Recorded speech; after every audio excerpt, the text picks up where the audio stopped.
tools that are out there, and I'm not going to go over them in too much depth. I'd much rather go through the case studies that I have for you guys and take questions and make this really interactive and fun for everybody. Like Rich was saying, your profile is absolutely key. Okay?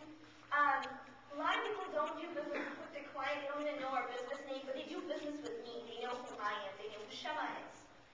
Your profile continues to be a very, very key element. And people get profiles, right? Businesses don't get profiles. If you have a business and you have a profile, Facebook will ban you. They're really, really kind of coming on that far. Want to be very careful with that. A good idea for your profile initially is to pick a great picture. I think a lot of people have group shots of themselves or like funny pictures. That's fine, but that's part of your brand. If everything you do on there is purposeful on Facebook, you're going to have so much more success on there, guys, than otherwise. Very, very key. Also, if you guys have seen on your profile area, you get a little box right under your picture. You guys seen that little box? Kind of gives you a very quick synopsis. Use that box wisely, because that's what most people look at when they first look at your profile. They're not reading your information. They're not looking, they may type on your wall, they may not. Essentially, they're looking at that little box, though. They're looking for that quick information. Make sure you have your website link out there. Again, remember, you're trying to attract people here.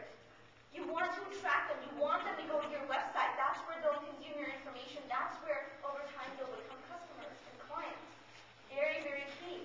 Facebook is a great tool to attract people. Get them to go to your website. Get them to connect with you, even off Facebook. Okay? Very, very powerful. Pages. Facebook pages are a great idea. I don't think they're the most powerful feature of Facebook. But what I do like about Facebook pages is that it allows you to have a business presence, right? If you have a blog, you have a business, whatever, you can set up a page for it. It also gets indexed by search engines. Great, great way to do that. Oftentimes people think, well, I've got my profile, I've got my page, I really don't want anybody to know that it's my page. They can't tell. You can't tell which profile created a page. They only can, even in some cases, they may not even be able to see the administrators of the fan page. So you definitely recommend setting up a fan page for whatever you're doing. It's very important. Even if you don't, I think even if you don't do a lot with it, right, but you have it there, it's a presence, you're opening that platform to allow people to connect with you, great. Facebook groups. Now, Facebook groups are really good if you have a small community you want to build over time. What I like about groups is that when you can message up to 5,000 members and it goes into their inbox. You can't do that with fan pages. You can have a lot of fans, but when you send a message to them, it goes into the updates area. It does not go into their inbox.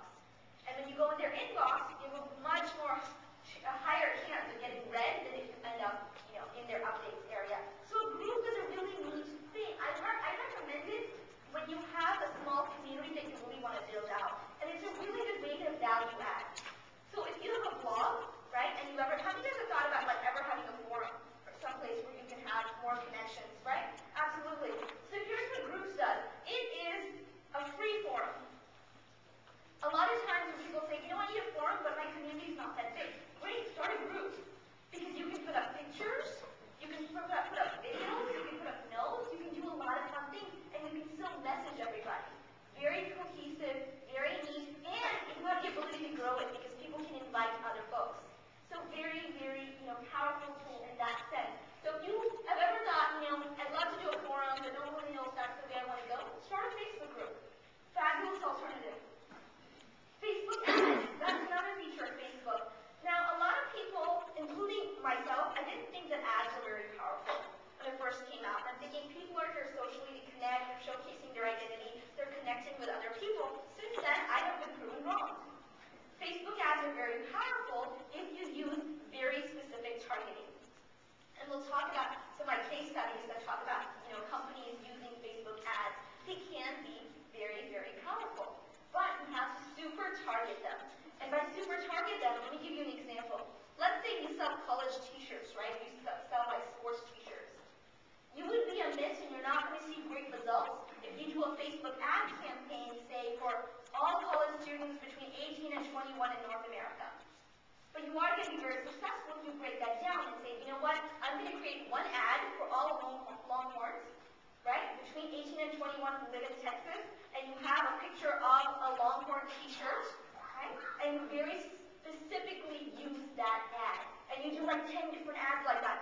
different state schools and whatnot. So that's where Facebook ads are very powerful. They're also changing. You know, Facebook didn't start out as a business tool. It really started out as a personal way for college students to connect with each other. But since then, it's come a long, long way, guys. Facebook applications. Here's my take on Facebook applications. Can you create them? Yes. Are they a great tool necessarily to drive business? I don't think so. Not yet. I think they're a great brand building tool. And I think in the old Facebook, before they did the redesign, where people's applications could be seen right on their profile page, they were more powerful. But now, since so many of these applications are hidden, right, I don't think they're as powerful as they used to be. And I'm sure Facebook probably has something to say about that. But if you guys are, like, if you're a small business, if you're a large company like Coca-Cola, it may make sense to have a Facebook app. But if you're a smaller business, if you're working on a budget, I'm not sure that an application is the best way to go, although, of course, it can depend on your circumstance. But this is a general overview. I think, according to me, the biggest Facebook power tool is Facebook Connect. Okay? This is what Facebook has done for everybody. It allows people to put on their websites Facebook login. So people can log into your website, your blog, using their Facebook ID. This is extremely powerful, guys. Because, one, they don't have to remember their IDs every time, and they don't have to re-register. But two, you know what your community looks like on Facebook. You know exactly who it is. You're looking at their profiles. You know the target market. You know what these people are eating for lunch.